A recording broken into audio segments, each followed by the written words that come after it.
ওয়ারড্রপটা খুলে কন্ডোমের বাক্সটা বের করে সৌম্য। তারপর বাক্সের ভিতরে থাকা প্যাকেটগুলো গুনতে থাকে। 1 2 3 4 5 6 7, মোট 7টা কন্ডোম রয়েছে বাক্সের ভিতরে। সংখ্যাটা তারিখ সহকারে নিজের ডায়েরিতে নোট করে নেয় সৌম্য। তারপর কন্ডোমের বাক্সটা বন্ধ করে সেটা আগের জায়গায় রেখে দেয়। ঘড়িতে এখন 1টা 27। দুপুর 2টোর মধ্যে ওকে বাড়ি থেকে বেরোতে হবে। বিকেল 5:30টায় ওর ফ্লাইট। এয়ারপোর্টে যাওয়ার আগে একবার অফিসেও ওকে ঘুরে যেতে হবে। বিছানার ওপরে লাগেজটা রাখা রয়েছে। ওয়ারড্রপের পাল্লাটা বন্ধ করে দেয় সৌম্য। তারপর দ্রুত বাকি জামাকাপড়গুলো লাগেজের ভিতর ঢুকিয়ে নেয়। সব শেষে কন্ডোমের হিসাব রাখা ডায়েরিটা লাগেজের ভিতরে ঢুকিয়ে ও লাগেজের চেনটা বন্ধ করে দেয়। এরপর সোফায় বসে একটা সিগারেট ধরায়। কদিন ধরেই এই একটা বিষয় নিয়ে সৌম্য ভীষণ রকম চিন্তিত।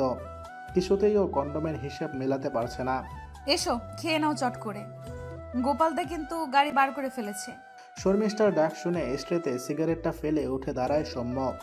ঠিক তখনই বাথরুমে একটা মোবাইল বেজে ওঠে। রিংটোন শুনে সৌম্য বুঝতে পারে যে শর্মিষ্ঠার মোবাইল বাজছে। অ্যাটাচ বাথরুমের দরজা খুলে ভেতরে ঢোকে ও। বেসিনের উপরেই মোবাইলটা রাখা রয়েছে। মিমি কলিং। মিমি হলো শর্মিষ্ঠার ছোট বোন। মোবাইলটা হাতে নিয়ে বাথরুম থেকে বেরিয়ে ধীর পায়ে ডাইনিংয়ে গিয়ে ঢোকে সৌম্য। শর্মিষ্ঠা এখনও কিচেনে।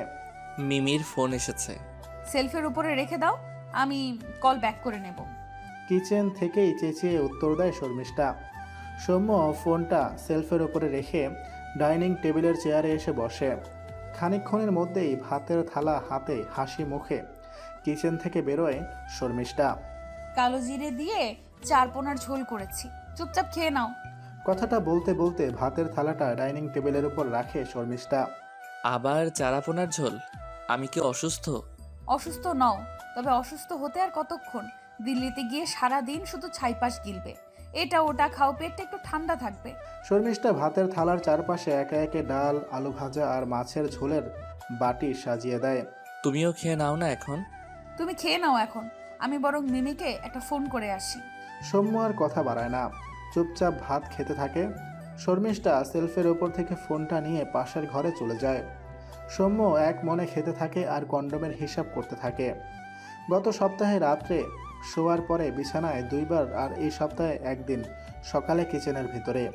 মোট 3টে কন্ডোম খরচ হয়েছে নাকি 4টে খরচ হয়েছে একটু কনফিউজড হয়ে যায় সৌম্য। না, 3টেই খরচ হয়েছে। 10 প্যাকের বাক্সে তাহলে পড়ে রইল 7টা, নাকি রাতের বিছানায় 2টোর জায়গায় 3টে কন্ডোম খরচ হয়েছিল? সৌম্য গভীরভাবে ভাবতে থাকে। না, রাত্রে 2টোই খরচ হয়েছিল। আরেকদিন খরচের কথা মনে করতে পারে না ও। হঠাৎ পাশের ঘর থেকে শর্মিষ্ঠার হাসির আওয়াজ ভেসে এলো। সৌম্য কান পেতে শর্মিষ্ঠার কথা শোনার চেষ্টা করে, কিন্তু কিছু টুকরো হাসির আওয়াজ ছাড়া কিছুই ওর কানে আসে না। শর্মিষ্ঠা বাইরে থেকে দেখতে একদম সাধারণ 8 পৌরে মহিলা, কিন্তু আসলে ও তা নয়। ওর বাপের বাড়ি দুর্গাপুরে। পড়াশোনা গ্র্যাজুয়েশন পর্যন্ত। পড়াশোনায় কোনো দিনই খুব একটা মনোযোগী ছিল না, বরং ওর ভালো লাগতো সিনেমা জগতের রংচঙে দুনিয়া। সারাদিনও সেই নেশাতেই বুঁদ হয়ে থাকতো। সারাদিন আয়নার সামনে দাঁড়িয়ে পর্দার রঙিন নায়িকাদের সাথে ওর নিজেকে মিলিয়ে দেখত। নানান কল্পনার রঙে নিজেকে ভাসিয়ে দিত, কিন্তু সেই কল্পনার জগৎ ওর বেশি দিন স্থায়ী হয়নি। গ্র্যাজুয়েশন কমপ্লিট করতেই ওর বিয়ে হয়ে গেল সৌম্যর সাথে। সৌম্যদের বাড়ি বাঁকুড়া সদর থেকেও প্রায় 50 কিলোমিটার দূরে গ্রামের ভেতরে। সৌম্য ওর থেকে প্রায় 12 বছরের বড়, কিন্তু বিয়ের সময় শর্মিষ্ঠার বাবা মা সৌম্যের বয়সের দিকে আর তাকায়নি। ভালো ছেলে, ভালো পরিবার, ভালো চাকরি, এর থেকে আর বেশি কিছু দেখার ওদের প্রয়োজন পড়েনি। বিয়ের পরে শর্মিষ্ঠা প্রথম 1 বছর সৌম্যের গ্রামের বাড়িতেই থাকত। প্রচণ্ড রক্ষণশীল পরিবারে নিজেকে মানিয়ে নিতে গিয়ে হাঁপিয়ে উঠছিল শর্মিষ্ঠা। এর 1 বছর পরে সৌম্য ওকে কলকাতায় নিয়ে আসে। শর্মিষ্ঠা যেন একটু মুক্তির নিঃশ্বাস নেয়, কিন্তু এখানে আসার কিছুদিনের মধ্যেই ও বুঝতে পারে যে ওর স্বামী মহাশয়টি ওর শ্বশুর বাড়ির বাকি সদস্যদের মতোই প্রচণ্ড রক্ষণশীল। অথচ বিয়ের আগে শর্মিষ্ঠা ভেবেছিল যে কলকাতায় গেলে হয়তো ওর স্বামী ওকে আধুনিক পোশাক পরিচ্ছদ পরতে আর বাধা দেবে না, কিন্তু শর্মিষ্ঠার সেই ভাবনার সাথে বাস্তব মেলেনি। কলকাতায় গত 5 বছরে সৌম্য ওকে সাধারণ 8 পৌরের শাড়ির বাইরে কোনোদিন বেরোতেই দেয়নি। একটু শুনবে? ডাল লাগবে একটু। হ্যাঁ, যাই। পাশের ঘর থেকে চিৎকার করে উত্তর দেয় শর্মিষ্ঠা। সৌম্য ভাত খাওয়া থামিয়ে ভ্রু কুচকিয়ে ডালের অপেক্ষাতে বসে থাকে। খানিকক্ষণের মধ্যে শর্মিষ্ঠা এসে উপস্থিত হয়। চুপচাপ কিচেনে ঢুকে হাসি হাসি মুখে সৌম্যের জন্য ডাল নিয়ে আসে। ডাল দিয়ে ভাত মাখতে মাখতে সৌম্য জিজ্ঞেস করে। কি বলল মিমি? তেমন কিছু না। গম্ভীর মুখে জবাব দেয় শর্মিষ্ঠা। খুব হাসছিলে যে। ওর কথা শুনে হাসছিলাম, ও ওর বরের কথা বলছিল। সৌম্য কোনো উত্তর দেয় না, এক মনে ভাত খেতে থাকে। হঠাৎ করে পাশের ঘরে আবার শর্মিষ্ঠার মোবাইলটা বেজে ওঠে। আবার কে ফোন করলো? মিমি বোধ হয়। বাজুক, তুমি খাও। মিমিকে বলো না এখানে চলে আসতে। তুমি একা একা থাকবে। না, তার দরকার হবে না। 3টে রাতেরই তো ব্যাপার। আমি না থাকলে 3টে রাত কাটবে তোমার। শর্মিষ্ঠা কোনো উত্তর দেয় না, শুধু একটা রহস্যের হাসি হাসে। তার মধ্যেই পাশের ঘরে টুং শব্দে একটা SMS এসে ঢোকে। শর্মিষ্ঠার সাথে সাথে উঠে পাশের ঘরে চলে যায়। শর্মিষ্ঠার সাথে সৌম্যর বিয়ে হয়েছে প্রায় বছর 6 হতে চলল। কোনো ইস্যু নেই এখনো পর্যন্ত। সৌম্যই আটকে রেখেছে বিষয়টা। অফিসে আরেকটা প্রমোশন না হওয়া পর্যন্ত সৌম্য এই বিষয়ে কোনো সিদ্ধান্ত নেবে না। তবে শর্মিষ্ঠা ওকে অনেকদিন ধরেই তাড়া দিচ্ছে, কিন্তু সৌম্য ওর নিজের সিদ্ধান্তে অটল। খানিকক্ষণের মধ্যেই সৌম্য খাওয়া শেষ করল। বেসিনে ও হাত মুখ ধুতে ধুতেই শর্মিষ্ঠা বেরিয়ে এলো। তারপর তোয়ালেটা এগিয়ে দিতে দিতেই বলে উঠল। এয়ারপোর্টে গিয়ে আমাকে কিন্তু ভিডিও কল করবে। প্রতিবারই যখন বাইরে যাই এয়ারপোর্টে ঢুকে আমাকে ভিডিও করতে বলো কেন? তোয়ালেতে মুখ মুছতে মুছতে জিজ্ঞাসা করে সৌম্য। শর্মিষ্ঠা সৌম্যর হাত থেকে তোয়ালেটা নিয়ে চেয়ারের উপরে রেখে দেয়। তারপর সৌম্যর গলা জড়িয়ে ধরে আদুরে গলায় বলে ওঠে। আমার বুঝি তোমাকে দেখতে ইচ্ছে করে না?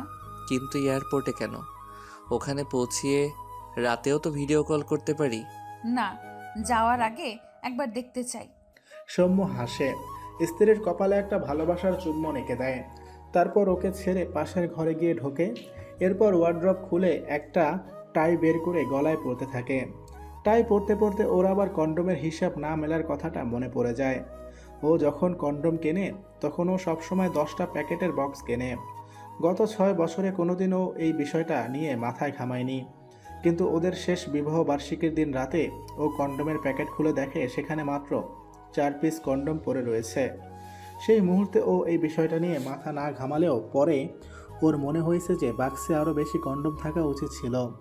আর তারপর থেকেই ও কন্ডোমের হিসাব রাখতে শুরু করে। এখনও প্রতিটা কন্ডোমের হিসাব একটা গোপন ব্যক্তিগত ডায়েরিতে ডেট অনুযায়ী লিখে রাখে। আর এই হিসাব রাখা শুরু করতেই ও বুঝতে পারে যে কন্ডোমের হিসাব মিলছে না। প্রতি প্যাকেটেই 1-2 করে কন্ডোম হিসেবে কম পড়ছে অথবা বেশি থাকছে। তবে এবার ওর কাছে পুরো বিষয়টা আস্তে আস্তে পরিষ্কার হয়ে আসে। এবার ওর আর কনফিউজড হওয়ার কোনো জো নেই। দ্রুত হাতে টাইটা পরে লাগেজ নিয়ে ড্রয়িং রুমে বেরিয়ে আসে সৌম্য। শর্মিষ্ঠা এসে মেইন দরজা খুলে দেয়। জুতো মৌজা পরে নিয়ে বাইরে লিফটের সামনে এসে দাঁড়ায় সৌম্য।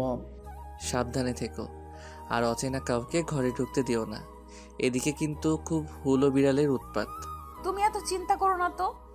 এবার যাও, দিল্লিতে গিয়ে মন দিয়ে কাজটা সেরে আসো, যাতে প্রমোশনটা দ্রুত হয়। সৌম্য হাসে। লিফটের বোতাম টিপতেই লিফট এসে দাঁড়ায় ওর সামনে। শর্মিষ্ঠাকে বিদায় জানিয়ে সৌম্য লিফটের ভিতরে ঢুকে যায়। লিফটের দরজা বন্ধ হতেই শর্মিষ্ঠা ভিতরে চলে আসে। তারপর দরজা লক করে দ্রুত পায়ে বারান্দায় গিয়ে দাঁড়ায়। খানিকক্ষণের মধ্যেই ফ্ল্যাটের নিচ থেকে সৌম্যর গাড়িটা বেরিয়ে যায়। শর্মিষ্ঠা একটা স্বস্তির নিঃশ্বাস ফেলে। তারপর বেডরুমে ঢুকে মোবাইলটা হাতে নিয়ে শুয়ে পড়ে। তারপর কন্ট্যাক্ট লিস্ট থেকে মিমির নাম্বারটা বার করে ডায়াল করে। হ্যালো। হ্যাঁ বলো, বেরিয়েছে তোমার স্বামী? বেরিয়েছো? আমি তাহলে যাই এখন তোমার কাছে। এসো। উনি আবার ফিরে আসবেন না তো? এয়ারপোর্টে গিয়ে ভিডিও কল করতে বলেছি, সেই জন্য। তাহলে ভিডিও কলের পরে যাই। তুমি না বড্ড ভীতু। এক্ষুনি এসো। ও আর এখন ফিরবে না, তুমি নিশ্চিন্ত থাকো।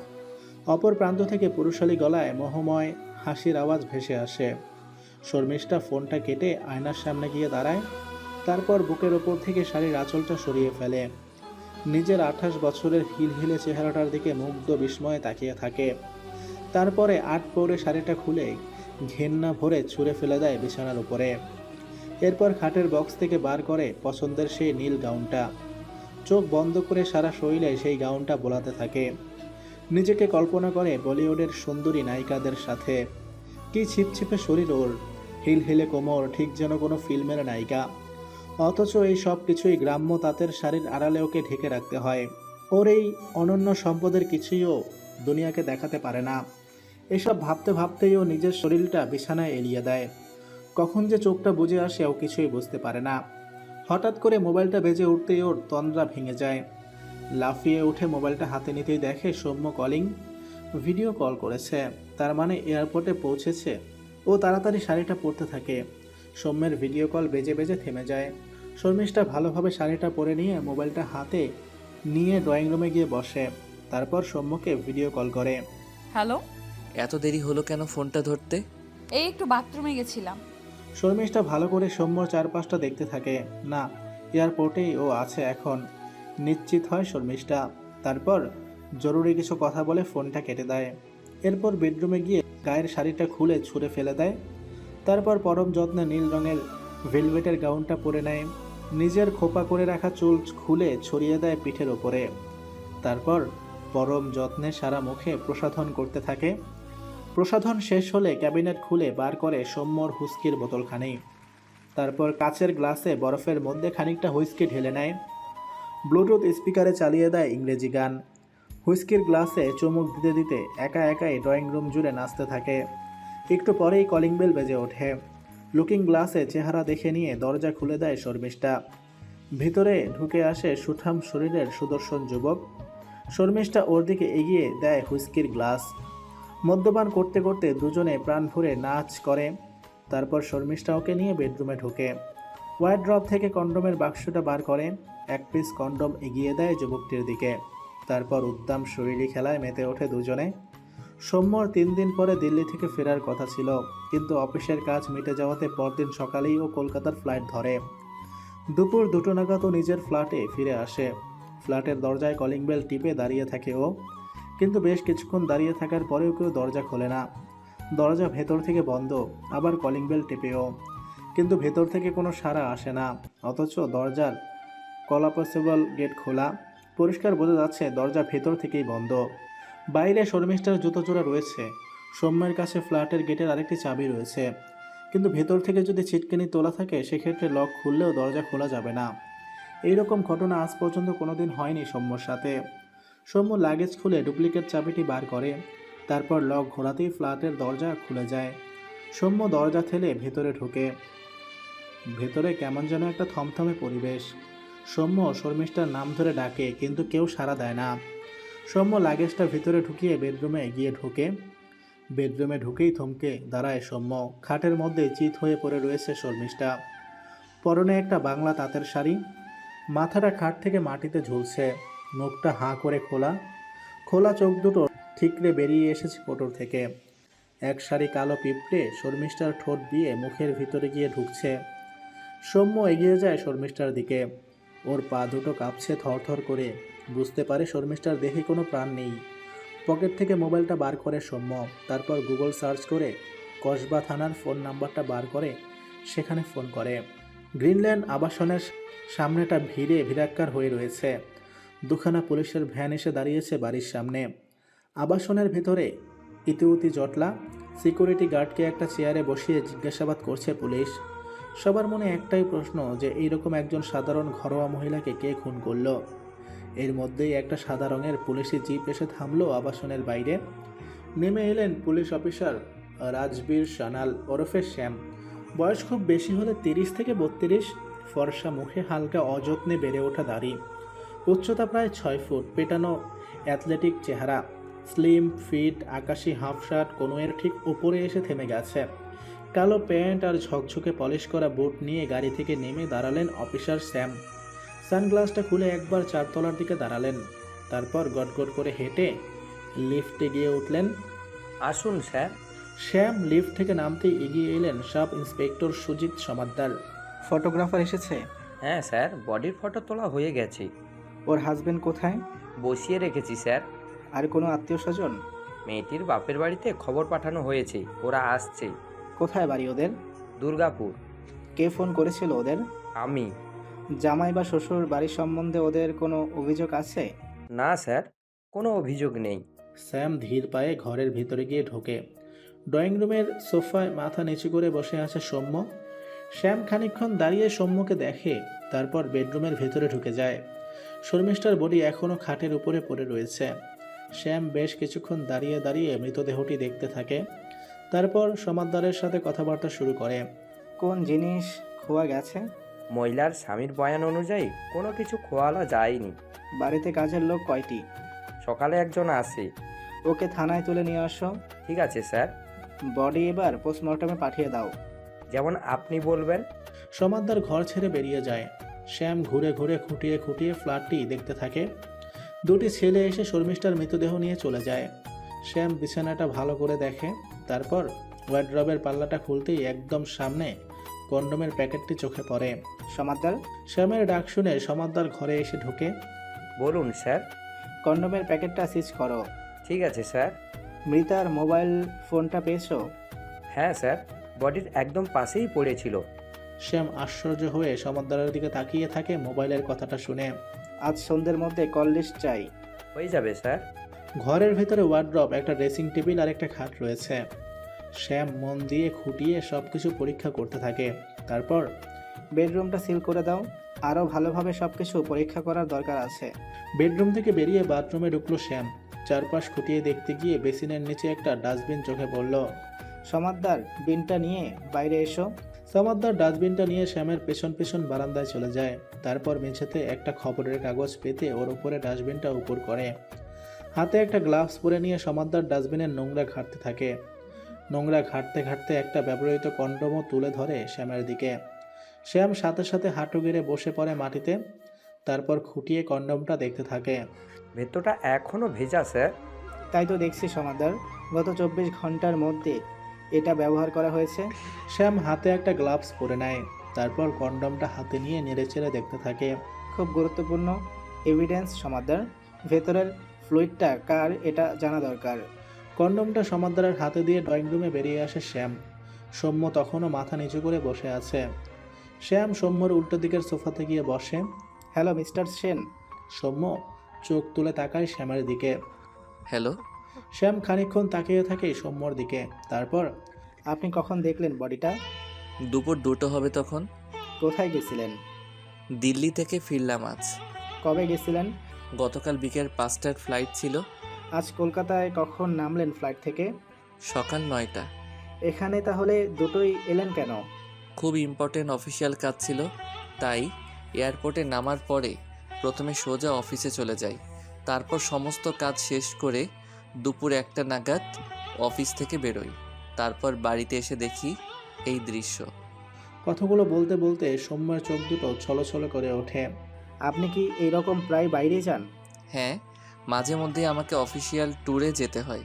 শ্যাম খানিকক্ষণ কিছু চিন্তা করে। তারপর, আপনার স্ত্রীর সাথে কারোর কোনো অবৈধ সম্পর্ক আছে? মুহূর্তের মধ্যেই সৌম্যর মুখটা গম্ভীর হয়ে যায়। তেমন কিছু থাকলে আপনি আমায় খুলে বলুন মিস্টার সেন। আমার স্ত্রীর সাথে কারোর কোনো সম্পর্কের কথা আমার জানা নেই। ভেবে বলুন। ভেবেই বলছি, আমার তেমন কিছু জানা নেই। দরজার পাশে রাখা এই লাগেজটা কার? আমার। এটা আমরা সিজ করছি। সে কি, ওখানে আমার অনেক দরকারি জিনিস রয়েছে। আমাদের ইনভেস্টিগেশন শেষ হলে লাগেজ সমেত আপনার সমস্ত দরকারি জিনিস আপনি ফেরত পেয়ে যাবেন। কিন্তু শ্যাম কঠোর দৃষ্টিতে তাকায় সৌম্যর দিকে। সৌম্য কিছু একটা বলতে গিয়েও থেমে যায়। আমায় না জানিয়ে আপনি এখন কলকাতার বাইরে যাবেন না। রুক্ষভাবে কথাটা বলে শ্যাম উঠে দাঁড়ায়। সাথে সাথে সমাদদারও সোফা ছেড়ে উঠে দাঁড়ায়। তারপর দুজনে ধীর পায়ে ফ্ল্যাটের বাইরে বেরিয়ে আসে। স্যার, আপনি কি মহিলার স্বামীকে সন্দেহ করছেন? খুনি তো যে কেউ হতে পারে সমাদদার। তা ঠিক, কিন্তু খুনের মোটিভ কি হতে পারে স্যার? চুরি ডাকাতি যে খুনের মোটিভ নয় সেটা মোটামুটি বোঝা যাচ্ছে। এমনও তো হতে পারে যে ডাকাতি করতে এসে বাধা পেয়ে খুন করে ফেলেছে। সেক্ষেত্রে ঘরে ধস্তাধস্তির চিহ্ন থাকতো। চেনা কেউ যদি ভয় পেয়ে খুন করে থাকে তবে খুনের সাথে সাথে ওরা পালাবে। যাওয়ার আগে ধস্তাধস্তির চিহ্নগুলোও তো মুছে দিয়ে যেতে পারে। সেই রকম ঠান্ডা মাথার খুনি হলে চিহ্ন মোছার পরে মূল্যবান জিনিসপত্রও সাথে নিয়ে যেত। ঘরের ভেতরে কিন্তু প্রচুর দামি দামি সামগ্রী রয়েছে। তার মানে বলছেন যে চুরি মোটিভ না? সম্ভবত তাই। কাজের লোকটিকে থানায় তুলে এনে জেরা করলে আরও নিশ্চিত হওয়া যাবে। লিফটে করে ওরা একতলায় নেমে আসে। ওরা নামার সাথে সাথে মর্গের ভ্যানটি স্টার্ট দিয়ে দিল। শ্যাম সেই দিকে একবার তাকিয়ে নিজের গাড়ির দিকে এগিয়ে গেল। মহিলার হাজব্যান্ডের যাবতীয় ডিটেল আমার চাই সমাদদার। ও দিল্লি যাওয়া আসার যে ফ্লাইট ডিটেল দিল সেটা মিলিয়ে দেখো। দিল্লিতে গিয়ে কোনো হোটেলে ছিল, চেক ইন চেক আউট সব ডিটেল চাই। হোটেলে ও যে রুমে ছিল সেই রুমের সামনের সিসিটিভি ফুটেজ চাই। আজ সকালে কলকাতা ফেরার পথে ঠিক কয়টায় সময় ও অফিসে ঢুকেছিল, কখন অফিস থেকে বেরিয়েছে তার একদম সঠিক তথ্য আমার চাই। ওকে স্যার, সিসিটিভি ফুটেজ ছাড়া বাকি সব তথ্য আজ সন্ধ্যের মধ্যেই পেয়ে যাবে। গুড। আরেকটা কথা, কন্ডোমের ভেতরে যে ফ্লুইডটা রয়েছে সেটা মিস্টার সেনের কিনা এবং সেই কন্ডোম মৃত মহিলার শরীরেই প্রবেশ করানো হয়েছিল কিনা তার নিখুঁত তথ্য চাই। ভদ্রমহিলার স্বামীর তাহলে মেডিকেল টেস্ট করাতে হবে। করাও। যদি রাজি না হয় এই রকম একটা সেন্সিটিভ টেস্ট, জোর করে রাজি করাও। যদি এর বিরুদ্ধে কোর্টে মুভ করে? আমরা কোর্টকে জানাবো যে কেন এই টেস্টটা এত জরুরি। ঠিক আছে স্যার। আর হ্যাঁ, সিকিউরিটি গার্ডকে রেজিস্টার সমেত থানায় তুলে নিয়ে আসো এখন। ঠিক আছে স্যার। শ্যাম গাড়িতে উঠতেই সিকিউরিটি গার্ডটিকে ধরে পেছনের পুলিশ ভ্যানে তোলা হলো। জানালার কাছ নামিয়ে শ্যাম একটা সিগারেট ধরালো, গোল্ডলেফ কিং সাইজ। সাধারণত শ্যাম স্মোক করে না, কিন্তু ওর পকেটে সবসময় এক প্যাকেট গোল্ড ফ্লেক থাকে। যখনই ও কোনো গভীর চিন্তার জগতে প্রবেশ করে তখনই ওর সঙ্গী সিগারেটের প্যাকেটটি হয়। সিগারেটটা ধরিয়ে আস্তে আস্তে ধোঁয়া ছাড়তে থাকে শ্যাম। সানগ্লাসের ভেতর থেকে এক মনে সেই ধোঁয়ার দিকে তাকিয়ে থাকে ও। ঢুকে পড়ে খুনের কিনারার জটিল তত্ত্বে। পোস্টমর্টেম রিপোর্ট এখনও আসেনি, তবে শ্যামের অভিজ্ঞতা থেকে মনে হয়েছে যে এটি হয়তো বালিশ চাপা দিয়ে খুন। গলা টিপে হত্যা করলে মৃতদেহের জিভ বাইরে বেরিয়ে আসতো। এখানে জিভ মৃতদেহের মুখের ভেতরেই রয়েছে, চোখ দুটো ঠিকরে বাইরে বেরিয়ে এসেছে। সাধারণত বালিশ বা ওই ধরনের কিছু চাপা দিয়ে খুন করলে এরকম দেখা যায়। আর মৃতদেহের চেহারা দেখে বোঝা যাচ্ছে যে খুন হয়েছে 7-8 ঘন্টার মধ্যে। গতকাল খুন হওয়া বডি এটি নয়। শ্যামের গাড়ির পেছন থেকে পুলিশ ভ্যানটাও আসছে। সিকিউরিটিকে জেরা করলে হয়তো অনেক তথ্য পাওয়া যাবে। আর বিশেষ কিছু ভাবতে চায় না শ্যাম, একদম সহজ কেস। রিপোর্টগুলো হাতে পেলেই কেসটাও সমাধান করে ফেলবে। বরং এর চেয়ে অনেক বেশি কঠিন ছিল বড়বাজার থানায় শিশু হত্যার সমাধান করা। কসবা বাইপাস কানেক্টর ধরে গাড়ি কসবা থানার সামনে এসে থামল। শ্যাম দ্রুত দরজা খুলে বেরিয়ে এলো। শ্যামের গাড়ির ঠিক পেছনেই পুলিশ ভ্যানটা এসে থামল। সেখান থেকে সিকিউরিটি গার্ডটিকে টেনে নামানো হলো। সেই দিকে একবার তাকিয়েই শ্যাম থানার ভিতরে ঢুকে গেল। সিঁড়ি দিয়ে দোতলায় উঠে ডান দিকে গেলেই শ্যামের কেবিন। নিজের কেবিনের দরজায় তালা মারার অভ্যাস শ্যামের কোনো দিনই নেই, আজকেও খোলা। দরজা ঠেলে শ্যাম কেবিনের ভিতরে ঢুকে গেল। লাইট সকাল থেকেই জ্বলছে। ফ্যান চালিয়ে দিয়ে চেয়ারে গিয়ে বসলো শ্যাম। আর ঠিক পেছন পেছন সমাদদার সিকিউরিটি গার্ডটিকে নিয়ে শ্যামের কেবিনে এসে ঢুকলো। সিকিউরিটিকে দেখে শ্যাম সানগ্লাসটা খুলে টেবিলের উপরে রাখলো। তারপর চোখের ইশারা করতেই সিকিউরিটির ছেলেটি চেয়ারে গিয়ে বসলো। পাশের চেয়ারটিতে সমাদদার বসলো। ছেলেটির বয়স 27-28 হবে। গ্রাম্য সাধারণ চেহারা, কিন্তু চোখ দুটি খুব চঞ্চল। শ্যামের কেবিনে ঢোকার সাথে সাথেই কেবিনের চারপাশে একবার চোখ বুলিয়ে নিল। রেজিস্টার খাতাটি দিন। ছেলেটি একটি রেজিস্টার খাতা শ্যামের দিকে এগিয়ে দেয়। শ্যাম পাতা উল্টাতে থাকে। খানিকক্ষণের মধ্যেই শ্যামের মুখটা কঠোর হয়ে ওঠে। জানুয়ারির পরে আর রেজিস্টার মেনটেন হয়নি কেন? ছেলেটি চুপ করে থাকে। কি জিজ্ঞাসা করছি আপনাকে, জানুয়ারির পরে আর রেজিস্টার মেনটেন করা হয়নি কেন? আগে কাজে গাফিলতি। কাজে গাফিলতি না ইচ্ছাকৃত? আগে গাফিলতি। এই ফ্ল্যাট বাড়িতে সবার সাথে সবার ঝামেলা, কেউ আর রেজিস্টার দেখতে চাইতো না, তাই আমিও আর লিখতাম না। সিকিউরিটি রুমের চাবি দাও। ছেলেটি পকেট থেকে একটা চাবির রিং বার করে। শ্যাম চাবির রিংটি সমাদদারের দিকে এগিয়ে দেয়। সিকিউরিটি রুম আমরা সিল করলাম, আপনাদের ফ্ল্যাটের সেক্রেটারিকে জানিয়ে দেওয়া হবে। কথাটা শুনেই ছেলেটি একবার চোখ তুলে তাকালো শ্যামের দিকে, তারপর মাথাটা নাড়িয়ে সম্মতি দিল। আপনার ডিউটি কতক্ষণ? সকাল 10টা থেকে রাত্রি 10টা। আর রাত্রি 10টার পরে? কেউ থাকে না স্যার। কেন? এখানে ফ্ল্যাটে ফ্ল্যাটে খুব ঝামেলা স্যার, কেউ ঠিক মতো পয়সা দিতে চায় না। আগে রাতেও সিকিউরিটি থাকতো, এখন সব বন্ধ। তুমি আজ ফ্ল্যাটে কখন এসেছো? 10:30 নাগাদ এসেছি। আসার পরে অচেনা কেউ ফ্ল্যাটে ঢুকেছে? না স্যার। মিস্টার সেন আজ কখন এসেছেন ফ্ল্যাটে? 2-2:30 নাগাদ। আর কাল কখন বেরিয়েছেন? এইরকমই, গতকাল 2-2:30 নাগাদ উনি বেরিয়েছিলেন। উনি বেরোনোর পরে ওনার ফ্ল্যাটে আর কেউ এসেছিলেন? না স্যার। মিস্টার সেন বেরোনোর পরে বাইরের লোক কে কে এসেছে এই ফ্ল্যাটে? 3 তলার ফ্ল্যাটে একজন এসেছিলেন। কখন? 4:30-5টা নাগাদ। উনি গেলেন কখন? সিকিউরিটির ছেলেটি খানিকক্ষণ কিছু একটা ভাবে, তারপর মনে করতে পারছি না স্যার, উনি কখন বেরিয়েছেন।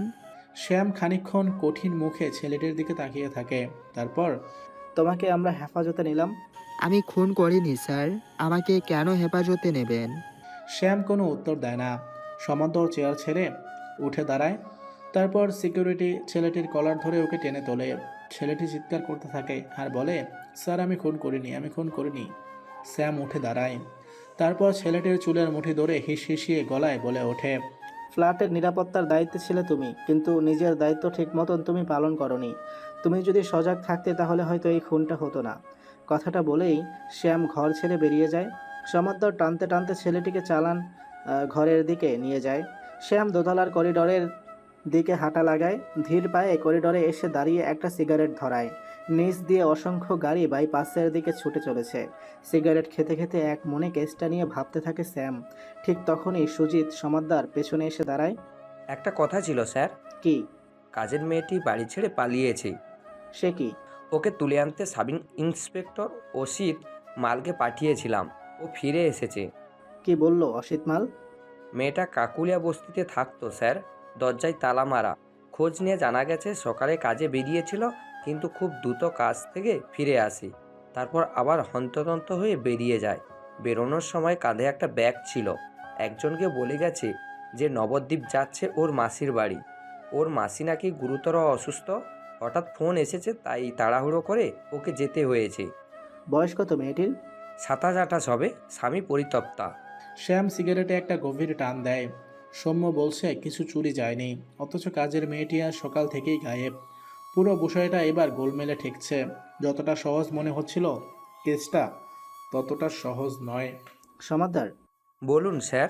মোবাইলটা কি ফরেন্সিকে পাঠানো হয়েছে? এই এখনই পাঠাবো স্যার। তার আগে মোবাইলটা নিয়ে একবার আমার কেবিনে আসুন। ঠিক আছে স্যার। সন্ধ্যে 6টার মধ্যে কিন্তু আমার কল ডিটেল চাই। হ্যাঁ স্যার, ওটা পেয়ে যাবেন। ফটোগ্রাফার যে ডেড বডির ছবি তুলেছে সেগুলো পেন ড্রাইভে ভরে দিয়েছে? হ্যাঁ স্যার, অনেকক্ষণ। গুড। মোবাইলের সাথে সেই পেন ড্রাইভটাও নিয়ে আসুন। Okay sir.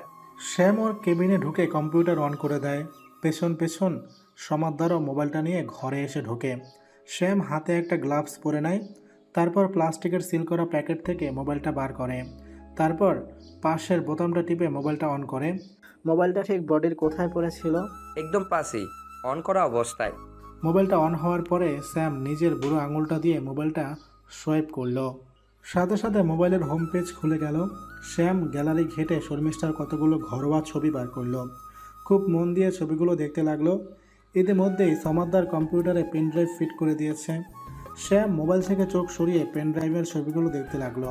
ছবিগুলো জুম করে মহিলার হাতের আঙুল, হাতের কবজি আর গলার কাজটা খুব মনোযোগ সহকারে দেখতে লাগলো। খানিক পরে সমাদদার বলে উঠল, কিছু পেলেন স্যার? মৃতদেহের ডান হাতের আঙুল থেকে 2টি সোনার আংটি এবং একটি হীরের আংটি খোয়া গেছে। হাতের 4টি সোনার বালা এবং গলায় একটা সোনার চেনও খোয়া গেছে। কি করে বুঝলেন? শ্যাম কম্পিউটারে মৃতদেহের আঙুলের ছবিটি জুম করে সমাদদারকে ডাকল। এই দেখুন, হাতের আঙুলে আংটি পরার ছাপ একদম স্পষ্ট। যারা সব সময় আংটি পরে থাকেন তাদের হাতে এই সাদা দাগটি থাকবেই। ভালো করে দেখুন, অনামিকা থেকে শুরু করে পরপর 3টে আঙুলে এই ছাপটা আছে। সমাদদার কম্পিউটারের স্ক্রিনে ঝুঁকে পড়ে ভালোভাবে ছবিটা দেখে, তারপর বলে, একদম ঠিক বলেছেন স্যার, কিন্তু কয়টি সোনার আংটি আর কয়টি হীরের আংটি সেটা আপনি এতটা নিশ্চিতভাবে কিভাবে বলছেন? মোবাইলের এই ছবিগুলো দেখো। শ্যাম মোবাইলটা সমাদদারের দিকে এগিয়ে দেয়। ভালো করে ছবিগুলো দেখো শ্যাম। ঘরোয়া সমস্ত ছবিতে 2টি সোনার আংটি, একটি হীরের আংটি, 4টি বালা আর একটি চেন রয়েছে। কিন্তু মৃতদেহের ছবি দেখো, গায়ে কোনো সোনার গয়না নেই। তাহলে কি কাজের মেয়েটাই খুন করে চুরি করে পালালো? সেই সিদ্ধান্তে এলে ব্যাপারটার সরলীকরণ হয়ে যাবে। তবে কাজের মেয়েটা কিছু না কিছু জানে। সমাদদার মোবাইলটা ফেরত দেয় শ্যামকে। একটা জিনিস লক্ষ্য করেছো সমাদদার? কি স্যার? মোবাইলটাতে কোনো পাসওয়ার্ড দেওয়া নেই। সেটাই দেখলাম স্যার। কল ডিটেল পেয়ে তারপর মোবাইলটিকে ফরেন্সিকে পাঠাবে। মোবাইলের পাসওয়ার্ড আর প্যাটার্ন সংক্রান্ত যাবতীয় ডিটেল আমার চাই। আপাতত এটি আমার ডয়ারে রইল। ঠিক আছে স্যার। রাত্রি 8:30টার সময় সমাদদার শ্যামের চেম্বারে এসে ঢুকলো। সন্ধ্যে 6টার সময় আপনার আসার কথা ছিল। কল ডিটেলস সন্ধ্যে 6টার আগেই পেয়ে গেছি স্যার। পোস্টমর্টমের রিপোর্টের অপেক্ষা করছিলাম। দুটো রিপোর্ট একসাথে পেলে আপনার সুবিধা হবে কাজে। শ্যাম কোনো উত্তর দেয় না, শুধু নিজের হাতটা বাড়িয়ে দেয়। সমাদ্দার দুটো মুখ বন্ধ খাম এগিয়ে দেয় শ্যামের দিকে। শ্যাম প্রথমে পোস্টমর্টেম রিপোর্ট খুলে পড়তে থাকে। সমাদ্দার উল্টো দিকের চেয়ারে গিয়ে বসে। পুরো রিপোর্টটা এক মনে পড়ার পরে শ্যাম সমাদ্দারের দিকে তাকায়। শ্বাসরোধ করে খুন। আজ সকাল 10টা থেকে 11টার মধ্যে ওনাকে করা হয়েছে। পেটে অ্যালকোহল পাওয়া গেছে। খুন হওয়ার ঘন্টাখানেক আগে ওনার সেক্সুয়াল ইন্টারকোর্স হয়েছে। সেক্সুয়াল অর্গানে কোনো ইনজুরি নেই, তাই সম্মতিক্রমে ইন্টারকোর্স হয়েছে বলে ধরা হচ্ছে। আমরা আশেপাশের লোকজনের কাছ থেকে যা ফিডব্যাক পেয়েছি তাতে তো খুন হওয়া মহিলা অত্যন্ত ঘরোয়া প্রকৃতির মহিলা ছিলেন। উনি অ্যালকোহল খেতেন বা অন্য পুরুষের সাথে ঘোরাফেরা করতেন, এরকম কোনো রিপোর্ট কিন্তু নেই স্যার। এই রিপোর্টে তো অনেক কিছুই থাকে না সমাদ্দার। পোস্টমর্টেম রিপোর্টটা বন্ধ করে এবার মোবাইল কল ডিটেলটা খুলে বসে সমাদ্দার। খুব মন দিয়ে রিপোর্টটা দেখতে থাকে শ্যাম। তারপর পেন দিয়ে নম্বরগুলোতে গোল গোল দাগ দিতে থাকে। একটা বিশেষ নম্বরে গত 30 দিনে রোজ দুপুরে ফোন গেছে। কলের সংখ্যা অগন্তি। খুন হওয়ার আগের দিন বেশ কয়েকবার ফোন গেছে। যেদিন খুন হয়েছে সেই দিন কোনো ফোন যায়নি। শ্যাম আবার হাতে গ্লাভস পরে নেয়। তারপর ডয়ার থেকে শর্মিষ্ঠার মোবাইলটা বার করে। এরপর কল ডিটেল থেকে সেই ফোন নাম্বারটা বার করে শর্মিষ্ঠার মোবাইল থেকে সেটি ডায়াল করে। সাথে সাথে স্ক্রিনে ফুটে ওঠে মিমি। রিং হওয়ার আগে নম্বরটা কেটে দেয় শ্যাম। এটা তো কোনো মেন নম্বর স্যার। তাই তো দেখছি, এয়ারটেল সার্ভিস প্রোভাইডার। হ্যাঁ স্যার। এই নাম্বার কার নামে রয়েছে তার নাম ঠিকানা এখনই চাই আমার। ঠিক আছে স্যার, আমাকে আধ ঘন্টা সময় দিন, আমি থ্রুলাল বাজার এয়ারটেলে কথা বলছি। শ্যাম মাথা নাড়ায়, তাই দেখে সমাদ্দার ঘর ছেড়ে বাইরে চলে যায়। শ্যামের মাথায় নানান সম্ভাবনা কিলবিল করতে থাকে। গা থেকে সোনার গয়না গায়েব হওয়া, কাজের লোকের পালানো। তাই যদি হয় তবে কাজের মেয়েটি খুন করলো। আবার বিপরীত যুক্তিও রয়েছে। সাধারণত আটপৌরি মহিলার পেটে অ্যালকোহল পাওয়া, খুন হওয়ার আগে মৃতার কারো সাথে যৌন সঙ্গম করা, অথচ ওনার স্বামী তখন ফ্ল্যাটে ছিলেন না। তাহলে এই সিদ্ধান্ত পৌঁছানো যায় যে মিতা কারোর সাথে অবৈধ সম্পর্কে জড়িয়েছিল। সেই প্রেমিকই মিতাকে খুন করে গয়না নিয়ে পালিয়েছে। কিন্তু এর বিপরীতও যুক্তি আছে। যদি প্রেমিক খুন করে থাকে তাহলে তার কারণ কি? শুধুমাত্র কয়েকটা গয়নার লোভে এরকম অবৈধ সম্পর্কের প্রেমিক কি খুনটা করবে? এটা ঠিক বিশ্বাস হয় না। যদি গয়নার লোভে প্রেমিক খুন করে থাকে তবে বুঝতে হবে সেই প্রেমিক খুব নিচু শ্রেণীতে বিলং করে, যেমন মিস্ত্রি, লেবার, ড্রাইভার, সিকিউরিটি গার্ড এইসব। আসবো স্যার। এসো সমাদ্দার। সমাদ্দার কেবিনে ঢুকে উল্টো দিকের চেয়ারটায় গিয়ে বসলো। নম্বরটা ভিকি সিং বলে একজনের নামে রয়েছে, ভবানীপুরের ঠিকানা। ওকে, ভিকি সিং ওরফে মিমি। ওনার স্বামীও যাবতীয় ডিটেলস পাওয়া গেছে স্যার। বলুন। ফাইলড ডিটেল উনি যা দিয়েছেন একদম ঠিক। Hotel check in, check out রেজিস্টারের ফটোকপি পাওয়া গেছে। রাত 8টায় চেক ইন, ভোর 6টায় চেক আউট। মাত্র এই কটা ঘন্টার জন্য উনি কি কাজে দিল্লিতে গেছিলেন? ওনার অফিসের সূত্রে যেটা জানতে পারা গেছে সেটা হলো দিল্লির এক বড় কাস্টমারের থেকে উনি পেমেন্ট আদায় করতে গিয়েছিলেন। 3 দিন হাতে সময় নিয়ে গিয়েছিলেন, কিন্তু যেই দিন উনি দিল্লি পৌঁছান সেই দিন রাতেই সেই কাস্টমার হোটেলে এসে পেমেন্ট দিয়ে গেছেন। ওনার ঘরের সামনে সিসিটিভি ফুটেজ 2-3 দিনের হাতে এসে পৌঁছাবে। ওনার ফ্লাইট কলকাতায় কখন ল্যান্ড করেছে? সকাল 9টার সময়। অফিসে কখন ঢোকেন? নিউ টাউনে ওনার অফিস। 9:30টার সময় সেই দিন উনি অফিসে ঢোকেন এবং দুপুর 1টার সময় উনি অফিস থেকে বেরোন। বায়োমেট্রিক রেকর্ড তাই বলছে। স্যাম উঠে দাঁড়ালো। কেবিন থেকে বেরিয়ে করিডোরে এক মনে পায়চারি করতে লাগলো। খানিকক্ষণ পরে সমাদ্দার এসে উপস্থিত হলো। সমাদ্দার, মোবাইল কল লিস্টের ছেলেটিকে তুলে নিয়ে এসো এখনই। Okay sir. সমাদ্দার বেরিয়ে গেল। শ্যাম একটা সিগারেট ধরিয়ে এক মনে রাস্তার দিকে তাকিয়ে রইল। তারপর হঠাৎই নিচে নেমে এলো। গাড়ির ড্রাইভার নিচে একটা চেয়ারে বসে আরও 2-3 জন ড্রাইভারের সাথে গল্প করছে। স্যাম ওকে ইশারা করতেই ও উঠে এলো। ওদের গাড়িটা থানার একদম গেটের সামনেই দাঁড়িয়ে আছে। স্যাম সোজা হেঁটে গাড়ির পেছনের সিটে গিয়ে উঠে বসলো। ড্রাইভার গাড়ি স্টার্ট করে দিল। গ্রিনল্যান্ড। জানি স্যার। ড্রাইভারটি হাসলো। শ্যাম নিজেও হাসলো একটু। কি করে জানলি তুই? এতদিন আপনার ডিউটি করেছি, এটা জানবো না যে কখন কোথায় আপনার যেতে ইচ্ছে করে? শ্যাম হাসলো। যদিও ওর মাথায় এখন খুনের কেসটি ছাড়া আর কিছুই ঘুরছে না। সাধারণ খুনের কেসগুলোর সমাধান করতে সাধারণত 4-5 দিন লাগে শ্যামের, কিন্তু এটা একটু জটিল মনে হয়েছে। খুনের কোনো মোটিভ এখনও সেভাবে পাওয়া যাচ্ছে না। কয়েকটা আংটি আর সোনার চেনের জন্য এই হত্যাকাণ্ড ঘটেছে বলে মনে হচ্ছে না। স্বামীর অনুপস্থিতিতে একজন সাধারণ গৃহবধূর পেটে অ্যালকোহল পাওয়া এবং হত্যার আগে যৌন সঙ্গম পরিষ্কার অন্যদিকে ইঙ্গিত করছে। মিনিট 15-র মধ্যে গ্রিনল্যান্ডের সামনে এসে থামলো গাড়ি। গাড়ি থেকে নেমে দাঁড়ালো শ্যাম। ড্রাইভারকেও ইশারা করলো ওর সাথে আসার জন্যে। ইশারা পেয়ে ড্রাইভারটিও নেমে এলো। লিফটে করে 4 তলায় উঠে এসে বেল টিপতেই সৌম্য এসে দরজা খুলে দিল। আপনার বেডরুমটা আমি একটু তল্লাশি করব। সৌম্য খানিকক্ষণ শ্যামের দিকে তাকিয়ে রইল, তারপর বাইরে দাঁড়ানোর ইঙ্গিত করে ভেতরে ঢুকে গেল। কিন্তু শ্যাম কয়েক মুহূর্ত বাইরে দাঁড়িয়ে শটান ভিতরে ঢুকে গেল। ভেতরে ঢুকতেই অ্যালকোহলের বাজে গন্ধ শ্যামের নাকে এসে ধাক্কা মারল। সোফার দিকে তাকাতেই চোখে পড়ল সৌম্য সেন্টার টেবিল থেকে একটা মদের বোতল আর গ্লাস সরাচ্ছে। শ্যামের সাথে চোখাচোখি হতেই সৌম্য চমকে উঠল। সৌম্যের হাতে একটা 1 লিটারের মদের বোতল। বোতলের তলায় আর সামান্যই মদ পড়ে রয়েছে। আপনার বাড়িতে কি সবসময় মদের বোতল মজুদ থাকে মিস্টার সেন? সৌম্য আমতা আমতা করে ওঠে। হ্যাঁ থাকে। আপনার স্ত্রী মদ্যপান করতেন? না। শ্যাম আর বিশেষ কথা বাড়ায় না। ড্রয়িং রুমের চারপাশটা একবার চোখ বুলিয়ে বেডরুমের সামনে গিয়ে দাঁড়ায়। বেডরুমটা গালা দিয়ে সিল করা আছে। গালার ওপরে সমাদদারের সই সমেত থানার কাগজ ঝুলছে। শ্যাম নির্দেশ দিতে এই গালা ভেঙে ফেলল ড্রাইভার। তারপর শ্যামের হাত থেকে বেডরুমের চাবিটা নিয়ে ড্রাইভার দরজাটা খুলে ফেলে। এরপর দুজনে ঘরের ভিতরে গিয়ে ঢুকে। শ্যাম বেডরুমের ছিটকিনিটা তুলে দেয়। শ্যাম প্রথমে বিছানার উপরে উঠে বসে, মন দিয়ে বিছানার চাদরটা পরীক্ষা করতে থাকে। তারপর চাদরটা তুলে ফেলে তোষক ম্যাট্রেস সব খুঁটিয়ে খুঁটিয়ে পরীক্ষা করে। এরপর তোষক ম্যাট্রেস সব তুলে ফেলে খাটের বাক্সের ডালাটা তুলে ধরে। ডালাটার ঠিক নিচেই যা যা আছে সব বার কর। ঠিক আছে স্যার। ড্রাইভার ডালার ঠিক নিচে হাত দিতেই সেই নীল রঙের গাউনটা বেরিয়ে এলো। তারপরেই একটা জিন্স আর একটা স্লিভলেস টপ বেরিয়ে এলো। আর বার করিস না। শ্যাম গাউনটা নিয়ে নিজের নাকের সামনে ধরলো। মহিলাদের কসমেটিক্স মিশ্রিত গন্ধ নাকে এলো। এরপর শ্যাম গাউনটি বিভিন্ন অংশ নাকের সামনে ধরতে লাগলো। গাউনটির বুকের কাছে হালকা একটা জেন্টস পারফিউমের গন্ধ পাওয়া গেল। এরপর ড্রেসিং টেবিলের পাল্লা খোলে শ্যাম। একটা লেডিস পারফিউম ছাড়া আর কোনো পারফিউম চোখে পড়ল না। আর ঠিক তখনই শ্যামের মোবাইলটা বেজে উঠল। স্যার সমাদর বলছি। বলো। বিকি সিং নামের ছেলেটাকে থানায় তুলে এনেছি। ঠিক আছে, আমি যাচ্ছি এখনই। আর হ্যাঁ, আমি মৃতার বেডরুমে রয়েছি। কাউকে পাঠাও এখনই দরজা সিল করার জন্য। ঠিক আছে স্যার, আমি এক্ষুনি কাউকে পাঠাচ্ছি। শ্যাম আর ড্রাইভার দরজা খুলে বেডরুম থেকে বেরিয়ে আসে। সৌম্য তখন সোফায় বসে ঢুলছে। ওদেরকে দেখেই চমকে উঠে সোজা হয়ে বসে। আপনাকে একটা কথা জিজ্ঞাসা করার আছে মিস্টার সেন। হ্যাঁ বলুন। আপনার স্ত্রী শাড়ি ছাড়া আর কি ধরনের পোশাক পরতেন? ও তো গ্রাম্য মহিলা, শাড়ি ছাড়া অন্য কিছুই ও পরতো না।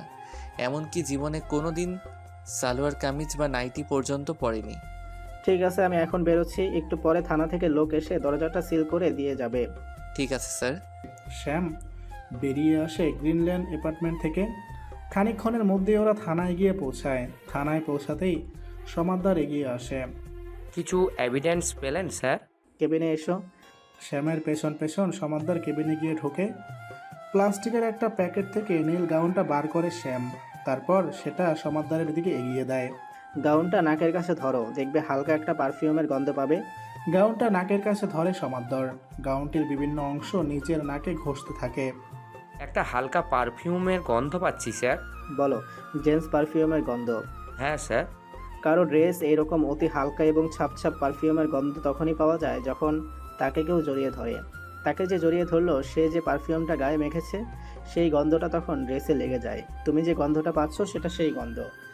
সমাদদার বিস্মিত মুখে শ্যামের দিকে তাকিয়ে থাকে। যতই ও শ্যামের বিশ্লেষণ দেখছে ততই ও মুগ্ধ হচ্ছে। তার মানে একটা স্টোরি আমাদের সামনে ক্লিয়ার। কি স্টোরি স্যার? ভদ্রমহিলা ওনার স্বামী এবং সমাজের কাছে একজন অতি ভদ্র এবং ঘরোয়া প্রকৃতির মহিলা সেজে থাকতেন।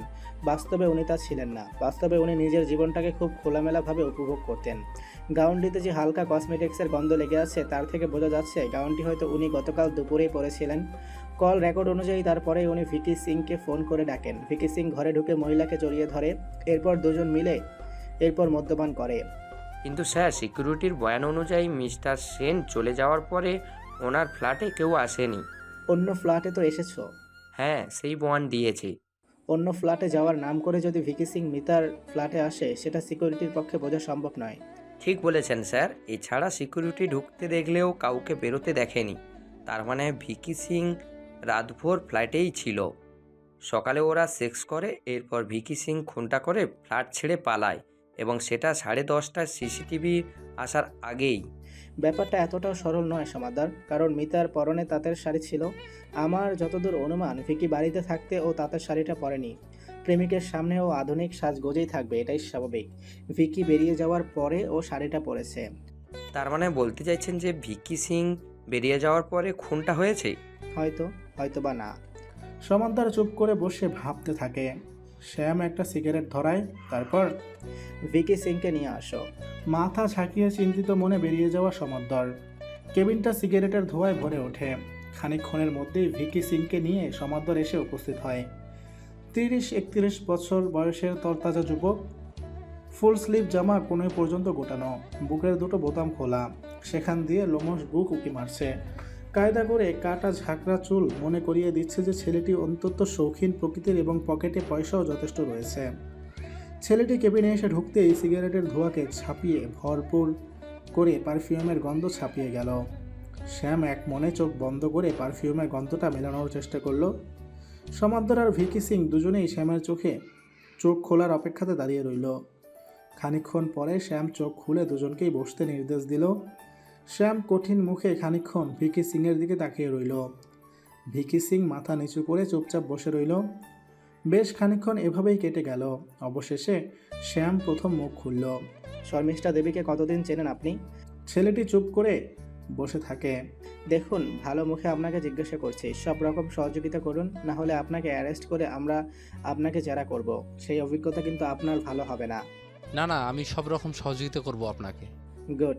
আপনি জানলেন কিভাবে যে শর্মিষ্ঠা দেবী খুন হয়েছে? ওই বাড়ির 3তলায় আমার বন্ধু সাগর থাকে, ওই আমাকে ফোন করে খবরটা দেয়। শর্মিষ্ঠা দেবীর সাথে আপনার আলাপ কিভাবে হয়েছিল? সাগরের বাড়িতে একটা অনুষ্ঠান ছিল, সেই অনুষ্ঠানে আমি এবং শর্মিষ্ঠা দুজনেই আমন্ত্রিত ছিলাম, ওখানেই আমাদের আলাপ। শ্যাম চুপ করে খানিকক্ষণ কিছু একটা ভাবে, তারপর সাগর ফোন করে কি বলেছিল আপনাকে? বলল শর্মিষ্ঠা খুন হয়েছে, আমি যেন কলকাতা ছেড়ে পালাই। কেন পালিয়ে যেতে বলল কেন? ও জানতো আমাদের সম্পর্কের কথা। বেসিক্যালি আমি ওর ফ্ল্যাটে যাব বলেই সবসময় গ্রিনল্যান্ডে ঢুকতাম। কিন্তু ও পালিয়ে যেতে বলল কেন আপনাকে? ও বলল পুলিশ শর্মিষ্ঠার কল লিস্ট দেখলেই আমি ধরা পড়ে যাব, তাই যেন আমি পালাই। খুন কি আপনি করেছেন? না, আমি কেন খুন করতে যাব ওকে, আমি তো ওকে ভালোবাসতাম। তাহলে সাগর আপনাকে পালাতে বলল কেন? ও বলল যেহেতু আগের রাতে আমি ওখানে গেছিলাম, তাই পুলিশ আমাকেই সন্দেহ করে অ্যারেস্ট করবে, তাই আমি যেন পালাই। আসলে ও আমার বহু পুরনো বন্ধু, সব সময় আমার ভালো চায়। আপনি কখন গেছিলেন ওই বাড়িতে? 4:30 নাগাদ। বেরিয়েছেন কখন? রাত 11টা 11:30 হবে। আপনাদের মধ্যে সেক্সুয়াল ইন্টারকোর্স হয়েছিল? হ্যাঁ, হয়েছিল। কতবার? 2 বার। কখন? যাওয়ার সাথে সাথে একবার, আরেকবার ফেরার আগে। মানে বিকাল 5টা নাগাদ এবং রাত্রি 10:30 11টা নাগাদ? হ্যাঁ, একদম তাই। শ্যাম এবার প্লাস্টিকের প্যাকেট থেকে নীল গাউনটা বার করে ভিকির সামনে রাখে। দেখুন তো এটা চিনতে পারেন কিনা। গাউনটার দিকে এক ঝলক তাকিয়েই ভিকি মাথা নাড়ায়। কাল শর্মিষ্ঠা এই গাউনটাই পরেছিল। আপনি যখন ফেরেন তখনও কি এই গাউনটা পরেছিলেন? হ্যাঁ, ফেরার সময় এই গাউনটা শর্মিষ্ঠার পরনে ছিল। শ্যাম মাথা নিচু করে কিছুক্ষণ চিন্তা করলো, তারপর আমরা আপাতত আপনাকে গ্রেফতার করছি না, কিন্তু তদন্তে আপনাকে সব রকম সহযোগিতা করতে হবে। আমি খুন করিনি স্যার, আপনি আমাকে বিশ্বাস করতে পারেন, আর আমি সব রকম সহযোগিতা আপনাকে করব। কাল সকালে সমাদার আপনার বাড়িতে যাবেন, তারপর আপনাকে ওর সাথে এক জায়গায় যেতে হবে। সেখানে গিয়ে আপনি আমাদের সব রকম সহযোগিতা করবেন। নিশ্চয়ই। আসুন এবার। ভিকি সিং চুপচাপ উঠে কেবিন ছেড়ে বেরিয়ে যায়। সমাদার, বলুন স্যার। ডাক্তারের সাথে অ্যাপয়েন্টমেন্ট করুন। কাল সকালেই ভিকি সিং এর মেডিকেল টেস্ট করান। কন্ডোমের ভেতরের ফ্লুইডটা কার এবার সেটা জানার সময় হয়েছে। আর হ্যাঁ, অসিত মালকে পাঠিয়ে কাল সকালেই সৌম্য সেনকে থানায় তুলে আনুন। আমি থাকবো না, আপনি ওকে হালকা কিছু জেরা করবেন, আর তারপরেই ডাক্তারের কাছে নিয়ে গিয়ে চুপচাপ মেডিকেল টেস্ট করিয়ে নেবেন। কাল বিকালের মধ্যে আমার দুজনেরই রিপোর্ট চাই।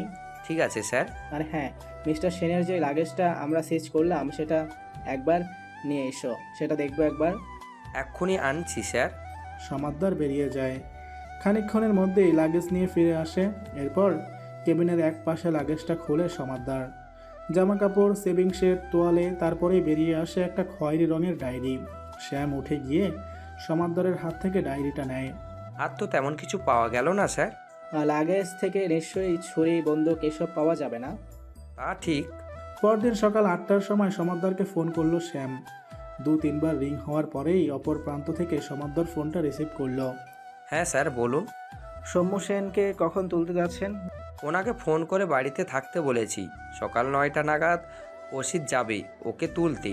ডাক্তারের কাছে সকাল 10টার সময় করা হয়েছে, আর ভিকি সিংয়ের সময় করা হয়েছে সকাল 11:30টার সময়। ভেরি গুড, বিকেলের মধ্যে আমার রিপোর্ট চাই। পেয়ে যাবেন স্যার। আর হ্যাঁ, ভিকি আর সৌম্য সেনের মেডিকেল টেস্টের পরে ওদের থানায় এনে বসিয়ে রাখবেন। সৌম্য সেনকে আজ অ্যারেস্ট করা হতে পারে। ওর বিরুদ্ধে কোনো প্রমাণ পাওয়া গেছে কি? এই মুহূর্তে কয়েকটা বিষয় ওর বিরুদ্ধে যাচ্ছে সমাদদার। আমি এখন ফাইনাল এভিডেন্স সংগ্রহে বেরোচ্ছি। দুপুরে আবার কথা হবে। Okay sir. ফোন রাখতেই শ্যামের বাড়ির বাইরে গাড়ির হর্ন বেজে উঠল। অনন্তকে কালকেই বলে রেখেছিল আজ সকাল 8টার মধ্যে বাড়িতে আসার জন্য। আজও সৌম্যর অফিসে যাবে। বারান্দায় বেরিয়ে অনন্তকে একবার হাত দেখায় শ্যাম, তারপর দ্রুত তৈরি হয়ে নিয়ে বেরিয়ে পড়ে। গন্তব্য নিউ টাউনের একটি বিখ্যাত শপিং মল। এই শপিং মল বিল্ডিংয়ের টপ ফ্লোরে সৌম্যর অফিস। সকাল 9:30টার মধ্যে ওখানে পৌঁছিয়ে সেই সময়কার অফিসের পরিস্থিতিটা বুঝে নিতে চাচ্ছে শ্যাম। অনন্তকে দ্রুত ড্রাইভ করতে বলে ও ড্রাইভার অনন্ত যতটা সম্ভব দ্রুত গাড়ি চালাতে থাকে। বাইপাসে গাড়ি উঠতেই শ্যাম একটা সিগারেট ধরায়, আর তারপরেই গভীর চিন্তার জগতে ও ডুব দেয়। কাল রাতে সৌম্যের ডায়েরিটা হাতে পাওয়ার পরে কেসের অনেকটাই যেন সমাধান হয়ে এসেছে। এখন শুধু প্রমাণের অপেক্ষা। সেই প্রমাণটা পেলেই সৌম্য সেনকে অ্যারেস্ট করতে আর সমস্যা হবে না। এইসব ভাবতে ভাবতেই ঠিক 9:20 সময় গাড়ি শপিং মলের সামনে এসে দাঁড়ায়। শ্যাম গাড়ি থেকে নেমে সানগ্লাসটা পরে নেয়। শপিং মল কমপ্লেক্সে ঢুকে চারপাশটা খুঁটিয়ে খুঁটিয়ে দেখতে থাকে। দুটো ব্লকের কমপ্লেক্স, পাশাপাশি দুটো টাওয়ার উঠে গেছে। একটা টাওয়ারে শপিং কমপ্লেক্স আর একটা টাওয়ারে শুধু নানা কোম্পানির অফিস। দুটো টাওয়ারের টপ ফ্লোর ব্রিজের মতো করে জোড়া রয়েছে, যাতে একটি টাওয়ার থেকে আরেকটি টাওয়ারে চলে যাওয়া যায়। পুরো কমপ্লেক্সটা সিসিটিভিতে মোড়া। শ্যাম অফিস টাওয়ারের দিকে এগিয়ে যায়। এই টাওয়ারের একদম টপ ফ্লোরে সৌম্য সেনের অফিস। ঠিক 9:30টার সময় শ্যাম সৌম্য সেনের অফিসে গেটে এসে উপস্থিত হয়। গেটের সামনে একজন সিকিউরিটি গার্ড বসে রয়েছে। শ্যাম এগোতেই সিকিউরিটি গার্ডটি এগিয়ে আসে। কোথায় যাবেন? ভেতরে রিসেপশনে কথা বলবো। অফিস খোলেনি এখনো, 10টার সময় আসুন। আমি কসবা থানা থেকে আসছি, কিছু ইনভেস্টিগেশনের প্রয়োজনে এসেছি। কিন্তু স্যার, আমি তো এই বিষয়ে কিছুই বলতে পারবো না। আপনি আপনার বসকে ফোন করুন, আমি কথা বলবো। ঠিক আছে স্যার।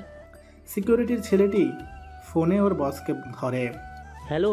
হ্যালো, আমি রাজবীর সোনাল বলছি, কসবা থানা। হ্যাঁ স্যার, বলুন।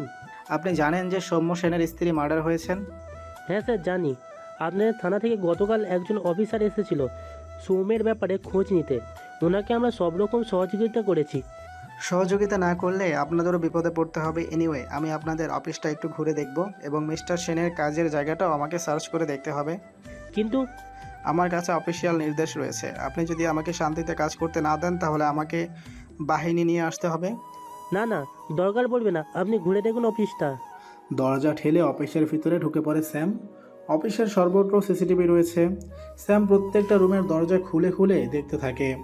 রুমগুলোর ভিতরে কোনো সিসিটিভি নেই। সমস্ত ক্যামেরাই করিডোরে এবং সাধারণ কর্মচারীরা যেখানে বসে কাজ করছে সেখানে রয়েছে। ব্যক্তিগত কেবিনগুলো সব ক্যামেরা মুক্ত। শ্যাম সৌম্যের কেবিনে গিয়ে ঢোকে। সমস্ত ডয়ার লক করা। একটা আলমারি রয়েছে, সেটাও লক করা। সিকিউরিটিকে জিজ্ঞাসা করে শ্যাম জানতে পারে যে সমস্ত লকের চাবি সৌম্যর কাছে রয়েছে। এরপর শ্যাম অফিসের বোর্ড রুমে গিয়ে ঢোকে। বোর্ড রুমে ঢোকার মুখে ক্যামেরা থাকলেও বোর্ড রুমের ভিতরে কোনো ক্যামেরা নেই। শ্যাম বোর্ড রুমটা খুঁটিয়ে দেখতে থাকে। বোর্ড রুমের ভিতরে আরেকটা দরজা রয়েছে। শ্যাম সেই দরজাটার দিকে এগিয়ে যায়। তারপর দরজার ফ্লাশটা নিচে নামাতেই দরজাটা খুলে যায় এবং এক ঝলক তাজা রোদ বোর্ড রুমের ভিতরে এসে ঢোকে। শ্যাম দরজা খুলে বাইরে বেরিয়ে আসে। বাইরে বেরোতেই মাথার উপরে খোলা আকাশ দেখতে পায় শ্যাম। বুঝতে পারে এটা হলো দুটো টাওয়ারের সংযোগকারী সেই ব্রিজটা। শ্যাম চারপাশটা খুঁটিয়ে দেখে, এখানে কোনো সিসিটিভির বালাই নেই। কেউ সহজেই এই ব্রিজটা ব্যবহার করে এই টাওয়ার থেকে অন্য টাওয়ারে চলে যেতে পারে। শ্যাম ব্রিজ ধরে অন্য টাওয়ারের দিকে হাঁটা লাগায়। দুটি ছেলে মেয়েকে ব্রিজের উপরে দাঁড়িয়ে দাঁড়িয়ে সিগারেট খেতে দেখা গেল। এত উঁচুতে হওয়াতে এখানে হাওয়াও প্রচুর। শ্যাম দ্রুত গতিতে হেঁটে অপর প্রান্তের টাওয়ারে গিয়ে পৌঁছায়। অপর প্রান্ত বিরাট বড় দরজা। শ্যাম দরজার হাতল ধরে পুল করতেই দরজা খুলে যায়। শ্যাম দরজার ভিতরে গিয়ে ঢোকে। ভেতর দিয়ে গিয়ে ঢুকতেই বুঝতে পারে এটি এই টাওয়ারের সিঁড়ির ঘর। চারপাশটা ভালো করে দেখে নেয় শ্যাম। কোথাও কোনো সিসিটিভি নেই। শ্যাম দ্রুত গতিতে সিঁড়ি দিয়ে নামতে থাকে। 20 তলার ওপর থেকে নিচে নামতে মিনিট 10 সময় লাগে ওর। নিচে নেমে বাইরে বেরোতেই বুঝতে পারে এদিকটা টাওয়ারের পেছন দিক। এদিকে কোনো লোকজন নেই, ক্যামেরা থাকার তো প্রশ্নই ওঠে না। একটু এগোতেই কমপ্লেক্সের বাইরে বেরোনোর পেছনের দিকটার গেট চোখে পড়ে, কিন্তু গেটটা এখন বন্ধ। এবার পুরো বিষয়টাই শ্যামের কাছে পরিষ্কার হয়ে যায়। এয়ারপোর্ট থেকে ফেরার পরে সৌম্য 9:30টার সময় অফিসে ঢোকে। তারপর ও ক্যামেরাকে ফাঁকি দেওয়ার জন্য বোর্ডরুমে ঢোকে। সেখানে থেকে আরেকটা দরজা খুলে ব্রিজে গিয়ে পৌঁছায়। সেখান থেকে অপর প্রান্তের টাওয়ারে এসে সিঁড়ি দিয়ে নিচে নেমে আসে। তারপর পেছনের গেট দিয়ে বাইরে বেরিয়ে যায়। এরপর বাড়িতে ফিরে এসে স্ত্রীর সাথে ইন্টারকোর্স করে, কিন্তু এরপর কন্ডোমের হিসাব না মেলাতে পেরে এবং কোনো পাকা প্রমাণ হাতে না আসাতে ও নিজের স্ত্রীকে ঠান্ডা মাথায় খুন করে। খুনের পরে ও একই রাস্তা দিয়ে আবার নিজের অফিসে ফেরত আসে। শ্যাম এখন রক্তের স্বাদ পাওয়া বাঘের মতন আক্রমণাত্মক হয়ে উঠেছে। সিকিউরিটির ছেলেটিকে দেখে শ্যাম উত্তেজিতভাবে বলে ওঠে, সিসিটিভি ফুটেজ কার কাছে রয়েছে? সার্ভিস ইঞ্জিনিয়ারের কাছে। নিয়ে চলুন। সিকিউরিটির ছেলেটি স্যামকে সার্ভিস ইঞ্জিনিয়ারের ঘরে নিয়ে যায়। সার্ভিস ইঞ্জিনিয়ার তখন সদ্য অফিসে এসেছে। বোতল খুলে তখনও জল খাচ্ছে। শ্যাম আর সিকিউরিটি এইভাবে হঠাৎ করে ঘরে ঢুকে পড়াতে ইঞ্জিনিয়ার বিরক্ত হয়ে ওঠে। কি হলো, এভাবে দরজা নক না করে ভিতরে ঢুকে পড়লেন? ছেলেটির কথা বলার ভঙ্গিমা অত্যন্ত কুৎসিত। শ্যাম পেছন ফিরে ঘরের দরজা ছিটকিনিটা তুলে দেয়। এ কি, সিটকিনি তুলে দিলেন কেন আপনি? গতকাল সকালের সিসিটিভি ফুটেজ দেখব। কে আপনি? উত্তেজিতভাবে কথাটা বলে ওঠে ছেলেটি। রাজবীর সান্যাল, কসবা থানা। ছেলেটি খানিকক্ষণ তাকিয়ে থাকে শ্যামের দিকে, তারপর অত্যন্ত রুক্ষ স্বরে বলে ওঠে, এভাবে সিসিটিভি ফুটেজ দেওয়া যাবে না। আপনি কোম্পানির হায়ার অপটিক্যাল কাজে অ্যাপ্লাই করুন। ওরা আপনাকে নিজে দিলেই তবে আপনি ফুটেজ দিতে পারবেন। আমার হাতে অত সময় নেই ইঞ্জিনিয়ার। সময় নিয়ে তারপর আসুন। আর বেশি সময় দিলে ফুটেজ নষ্ট করে ফেলা হতে পারে। ফুটেজ আমার এখনই চাই। মগের মুলুক নাকি? যান, বেরোন এখান থেকে। মুহূর্তের মধ্যে শ্যামের চোয়াল দুটো শক্ত হয়ে ওঠে। ও ছেলেটির চেয়ারের পাশে গিয়ে দাঁড়ায়, তারপর এক বিশাল লাথি বসিয়ে দেয় চেয়ারটির গায়ে। চেয়ার সমেত ছেলেটি ছিটকে পড়ে 4-5 হাত দূরে। শ্যাম সাথে সাথে পকেট থেকে নিজের সার্ভিস পিস্তলটি বার করে, তারপর ছেলেটির কলার টেনে তুলে ওর মাথাতেই সেই পিস্তলটি ঠেকায়। চুপচাপ ফুটেজ দেখাবি তুই, নাহলে এখানে তোর খুলি উড়িয়ে দেব আমি। আমার নাম রাজবীর সান্যাল। আমি তোর কি হাল করতে পারি সেই বিষয়ে তোর কোনো আইডিয়া নেই। ছেলেটি আর কথা বাড়ায় না, চুপচাপ কম্পিউটারের সামনে গিয়ে বসে। কবেকার ফুটেজ দেখবেন? গতকাল সকাল 9:30 থেকে 10:30টার ফুটেজ। ছেলেটি 9:30 থেকে সারা অফিসের ফুটেজ দেখাতে থাকে। ফুটেজ পরিষ্কার দেখা যায় যে সৌম্য ঠিক 9:30টার সময় ওর লাগেজ সমেত অফিসে এসে ঢুকলো। ওর কাঁধে একটা ব্যাগও রয়েছে। অফিসে ঢুকে সোজা নিজের ক্যাবিনে ঢুকে গেল। 9:40-এ নিজের ক্যাবিন থেকে বেরিয়ে বোর্ডরুমে গিয়ে ঢুকলো, কাঁধে একটা ব্যাগ। শ্যাম পুরো সিসিটিভি ফুটেজটা নিজের মোবাইলে ভিডিও করে নিল। আপনার ফুটেজের হার্ড ডিস্ক আমার চাই। এই সংক্রান্ত থানার চিঠি আজকেই আপনাদের কাছে এসে পৌঁছাবে। আর এর মধ্যে ফুটেজের যদি কোনো ক্ষতি হয় তার জন্য আপনি দায়ী থাকবেন। মনে রাখবেন, আপনাকে সমেত পুরো ফুটেজটাই আমি রেকর্ড করে নিয়ে গেলাম। ছেলেটি মাথা নাড়ায়। শ্যাম সানগ্লাসটা চোখে পড়ে নেয়, তারপর লিফটে করে সোজা নিচে নেমে আসে। স্যার, আসবো? এসো সমাদদার, বসো। সমাদদার ভিতরে ঢুকে শ্যামের উল্টো দিকের চেয়ারে গিয়ে বসে। মেডিকেল টেস্ট হয়ে গেছে, দুজনকেই বাইরে বসিয়ে রেখেছি। সমস্ত এভিডেন্স সৌম্যের বিপক্ষে। খুব সম্ভবত সৌম্যই খুনি। কিভাবে? সৌম্যর লাগেজ থেকে যে ডায়েরিটা পাওয়া গেছে সেটা আমি গতকাল রাতে বাড়িতে নিয়ে যাই। খুব মন দিয়ে ডায়েরির প্রতিটা পাতা আমি পড়তে থাকি। এভাবে পড়তে পড়তে হঠাৎ একটি পাতাতে কন্ডোম সংক্রান্ত একটা হিসাব দেখতে পাই। সেখানে ডেট অনুযায়ী কন্ডোমের ব্যবহার এবং বাক্সের ভিতরে থাকা কন্ডোমের হিসাব রয়েছে। হিসাবে দেখতে পাওয়া যাচ্ছে যে প্রায় কন্ডোমের হিসাবে গোলমাল হচ্ছে।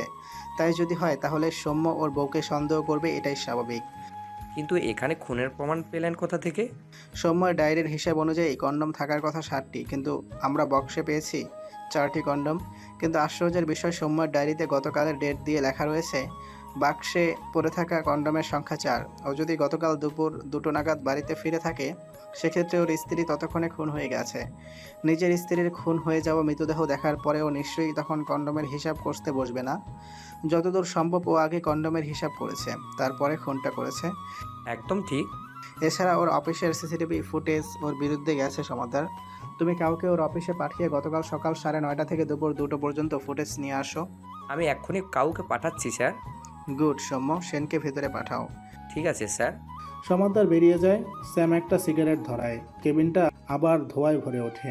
খানিকক্ষণের মধ্যেই সৌম্যকে নিয়ে সমাদদার ফিরে আসে। শ্যাম চোখের ইশারা করতেই সৌম্য চেয়ারটায় গিয়ে বসে। পাশের চেয়ারে সমাদদার বসে। ধীরে সুস্থে সিগারেটটা শেষ করে শ্যাম সৌম্যের দিকে তাকায়। মিসেস শর্মিষ্ঠা সেনকে খুনের অভিযোগে আমরা আপনাকে গ্রেফতার করছি। না স্যার, আমি আমার স্ত্রীকে খুন করিনি। আপনার স্ত্রীর অন্য পুরুষের সাথে অবৈধ সম্পর্ক ছিল, সেই রাগ থেকে আপনি আপনার স্ত্রীকে খুন করেন। মিথ্যে কথা, আমি আমার স্ত্রীকে খুন করিনি। তাহলে আপনি আমাকে একটা প্রশ্নের উত্তর দিন মিস্টার সেন। কি প্রশ্ন? আপনার কন্ডোম সংক্রান্ত ডায়েরিতে আপনি গতকালের ডেট দিয়ে লিখে রেখেছেন যে প্যাকেটে অবশিষ্ট কন্ডোমের সংখ্যা 4। আপনি কন্ডোমের সংখ্যা কখন গুনলেন মিস্টার সেন? স্ত্রীর মৃতদেহ দেখার পরে না আগে? সৌম্য খানিকক্ষণ মাথা নিচু করে বসে থাকে। তারপর আস্তে আস্তে বলে ওঠে, মৃতদেহ দেখার পরে। কখন? 2টোর সময়। মিথ্যে কথা, মিথ্যে কথা বলছেন আপনি। চিৎকার করে ওঠে শ্যাম। আপনার অফিসের সিসিটিভি ফুটেজে দেখা গেছে সকাল 9:40-এ আপনি বেডরুমে ঢুকেছেন। তারপর ব্রিজ ব্যবহার করে উল্টো দিকের টাওয়ারে যান আপনি। তারপর টাওয়ারের সিঁড়ি বেয়ে নিচে নেমে আসেন যাতে কোনো ক্যামেরায় আপনাকে দেখা না যায় যে আপনি অফিসের বাইরে যাচ্ছেন। তারপর বাড়িতে ফিরে এসে কন্ডোমের হিসেবে গোলমেল দেখে আপনি নিজের স্ত্রীকে খুন করেন। না স্যার, ব্যাপারটা যেমন ভাবছেন তেমন নয়। তাহলে ব্যাপারটা কি? সত্যি কথা বলুন আপনি। সৌম্য খানিকক্ষণ চুপ করে থাকে। তারপর, আমি দিল্লি থেকে প্রায় 20 লাখ টাকা ক্যাশ পেমেন্ট নিয়ে এসেছিলাম। এত টাকা ক্যাশ সাথে থাকাতে আমি এয়ারপোর্ট থেকে সোজা অফিসে এসে ঢুকি। তারপর হায়ার অথরিটির নির্দেশে আমি 9:40 নাগাদ টাকাটা জমা করতে অফিস থেকে বেরোই। বেডরুম দিয়ে কেন? আমরা যখন ক্যাশ নিয়ে বেরোই অফিস থেকে, তখন আমরা পেছনের গেট ব্যবহার করি ফর সিকিউরিটি রিজন। তারপর? অফিস থেকে বেরিয়ে আমি স্টেট ব্যাংক নিউ টাউন শাখায় যাই। সেখান থেকে বেরোতে বেরোতে আমার প্রায় 11টা বেজে যায়। আর তারপরেই আমার কন্ডোমের হিসেবের কথা মনে পড়ে। মনের মধ্যে লুকিয়ে থাকা সন্দেহটা আবার জাগার দিয়ে ওঠে। আমি ওলা বুক করে 11:45 নাগাদ বাড়িতে গিয়ে পৌঁছাই। আস্তে করে দরজার লক ঘুরিয়ে ভেতরে ঢুকে দেখি শর্মিষ্ঠার মৃতদেহ খাটের উপরে চিত হয়ে পড়ে আছে। আমি খুব ভয় পেয়ে যাই। বুঝতে পারি ওর প্রেমিকই খুনটা করেছে, কিন্তু কন্ডোমের হিসেব মেলানোর লোভটা সামলাতে পারি না। আমি ওয়ার্ড্রোব খুলে কন্ডোমের সংখ্যাটা গুনে নেই। তারপর চুপচাপ ফ্ল্যাটের লক বাইরে থেকে টেনে দিয়ে বাইরে বেরিয়ে আসি। তখনই পুলিশে ফোন করলেন না কেন? প্রথমত আমি খুব ভয় পেয়েছিলাম, দ্বিতীয়ত আমি ক্যাশ জমা করার মতন একটা গোপন কাজ বেরিয়ে বাড়িতে চলে এসেছি। এটা আমার অফিস, জানতে পারলে আমার রেকর্ডে রেড মার্ক পড়বে। তাই আমি দ্রুত আবার অফিসে ফিরে যাই। সেখানে লাগেজ খুলে ডায়েরিতে কন্ডোমের হিসাবটা লিখি। তারপর বায়োমেট্রিক সিগনেচার করে অফিস থেকে বেরিয়ে আসি। এরপর বাড়িতে এসে পুলিশে ফোন করি। শ্যাম খানিকক্ষণ চুপ করে কিছু ভাবে। তারপর সমাদদারের দিকে তাকিয়ে, নিউ টাউন স্টেট ব্যাংকের ফুটেজ চাই, গতকাল সকাল 10টা থেকে 12টার। ঠিক আছে। ফুটেজ না পাওয়া পর্যন্ত ওনাকে থানায় বসিয়ে রাখুন। ঠিক আছে স্যার। সমাদদারের পেছন পেছন সৌম্য বেরিয়ে যায়। শ্যাম করিডোরে গিয়ে পায়চারি করতে থাকে। যদি সৌম্য সত্যি কথা বলে, যদি ব্যাংকের ফুটেজে ওকে ব্যাংকের ভেতর দেখা যায়, তাহলে কে খুন করলো? যদি ভিকি সিং সত্যি পরশু রাত 11টায় বেরিয়ে যায়, তাহলে খুনটা করলো কে? সকাল 10টা থেকে 11টার মধ্যে মৃতা খুন হয়েছে। 9টা থেকে 10টার মধ্যে সেক্স করেছেন। তাহলে ধরে নিতে হবে খুনি সকাল 9টা থেকে 11টার মধ্যে ফ্ল্যাটে ছিল। কে হতে পারে? সমাদদার, সমাদদার। শ্যামের চিৎকারে সমাদদার ছুটে আসে। বলুন স্যার। ভিকি সিংকে নিয়ে আসুন। কথাটা বলেই শ্যাম দ্রুত পায়ে নিজের ক্যাবিনে এসে উপস্থিত হয়। খানিকক্ষণের মধ্যেই ভিকি সিং কেবিনে এসে উপস্থিত হয়। পরশু যে দুবার আপনি শর্মিষ্ঠা দেবীর সাথে সেক্স করেছিলেন, কন্ডোম সমেত না কন্ডোম ছাড়া? কন্ডম সমেত। শর্মিষ্ঠাই কন্ডম দিয়েছিল। ব্যবহারের পরে সেই কন্ডোম দুটো কি করলেন আপনি? কাগজে মুড়ে জানালা দিয়ে বাইরে ছুড়ে দিই। কল রেকর্ড অনুযায়ী আপনার সাথে শর্মিষ্ঠা দেবীর রোজ কথা হতো, কিন্তু যেদিন উনি খুন হলেন সেদিন একবারও ওনাকে সকাল থেকে ফোন করলেন না কেন? আগের দিন রাতে আমি আর শর্মিষ্ঠা প্রচুর মদ্যপান করি। তাই পরদিন সকালে আমার ঘুম থেকে উঠতে দেরি হয়ে যায়। কখন ওঠেন ঘুম থেকে? 11:30 নাগাদ সাগর আমাকে ফোন করে ঘুম থেকে তুলে, আর তারপরেই ও আমাকে শর্মিষ্ঠার খুন হয়ে যাওয়ার কথাটা বলে। কি কটার সময় সাগর আপনাকে শর্মিষ্ঠার মৃত্যুর খবর দেয়? 11:30 হবে। শ্যাম গভীর দৃষ্টিতে ভিকির দিকে তাকিয়ে থাকে। ঠিক সেই সময় সমাদ্দার এসে ঘরে ঢোকে। স্যার, একটা গুড নিউজ আছে। কি? কাজের মেয়েটি অ্যারেস্ট হয়েছে, সোনার গয়না সব উদ্ধার হয়েছে। কোথায় ছিল এতদিন? গোবিন্দপুর বস্তিতে ওর প্রেমিকের বাড়িতে গা ঢাকা দিয়েছিল এতদিন। আজ সকালেই ইনফরমারের কাছ থেকে খবর পেয়ে অসিত মাল ওকে অ্যারেস্ট করে নিয়ে আসি। কোথায় এখন মেয়েটি? লকআপে ঢুকিয়ে দিয়েছি। নিয়ে আসো জলদি, আর একে নিয়ে যাও। Okay sir. ভিকিকে নিয়ে সমাদ্দার বেরিয়ে যায়। খানিকক্ষণের মধ্যেই কাজের মেয়েটিকে নিয়ে এসে উপস্থিত হয়। আমি খুন করিনি স্যার, দিব্যি বলছি। খুন করিসনি তো কি করেছিস? মেয়েটি ভয়ের চোটে কাঁদতে শুরু করে দেয়। সমাদ্দার মেয়েটির ওপর চিৎকার করে ওঠে। বেশ খানিকক্ষণ পরে মেয়েটি মুখ খুলে। বৌদি আমার কাছে বাড়ির একটা ডুপ্লিকেট চাবি দিয়ে রেখেছিল। আমি আমার সময় মতন এসে ঘরের কাজ করে দিয়ে চলে যেতাম। সেদিন কি? সেদিন অনেকবার বেল মারলাম, বৌদি দরজা খুললো না কিছুতেই। আমি যখন ডুপ্লিকেট চাবি দিয়ে দরজা খুলে ভিতরে ঢুকলাম, শোয়ার ঘরে ঢুকে দেখি বৌদি চিত হয়ে মরে পড়ে আছে। আমি খুব ভয় পেয়ে গেলাম, কিন্তু বৌদির গায়ের গয়নাগুলো দেখে লোভ সামলাতে পারলাম না। আমি সব গয়না খুলে নিয়ে দরজা টেনে বেরিয়ে পড়লাম। কটার সময়? 11টা 11:30 হবে। তুমি জানতে না যে পালালে তোমাকেই সন্দেহ করা হবে? জানতাম, কিন্তু আমি সিঁড়ি দিয়ে নামার সময় আমি 3 তলার সাগরদার মুখোমুখি হয়ে যাই। তখন আমার মনে হয় পুলিশ যখন আসবে তখন তো সাগরদা পুলিশকে বলে দেবে যে আমি ফ্ল্যাটে কাজে এসেছিলাম। তখন তো সব দোষ আমার ঘাড়ে এসে পড়বে। সেই ভয়ে আমি পালাই। ঠিক আছে, তুমি যাও। মেয়েটি চোখের জল মুছতে মুছতে উঠে বেরিয়ে চলে গেল। সমাদ্দার মেয়েটিকে লকআপে ঢুকিয়ে আবার ফেরত এলো। বসো সমাদ্দার, কন্ডোমের ফ্লুইডের রিপোর্ট কখন আসবে? আজ সন্ধ্যায়। আরেকজনের মেডিকেল করাতে হবে আপনাকে। কার স্যার? 3 তলার সাগরের। সমাদ্দার অবাক হয়ে শ্যামের দিকে তাকিয়ে থাকে। তারপর, ওর বিরুদ্ধে কি এভিডেন্স আছে স্যার? সেটা আমি সন্ধ্যায় মেডিকেল রিপোর্ট হাতে পাওয়ার পরেই বলবো। তুমি এখন যাও, ঘাড় ধরে ছেলেটাকে এখানে তুলে নিয়ে আসো। এরপর বেশ খানিকক্ষণ ধরে ওকে জেরা করে ওকে হাসপাতালে নিয়ে যাও। তারপর ফেরত এসে ছেলেটাকে থানায় বসিয়ে রাখো।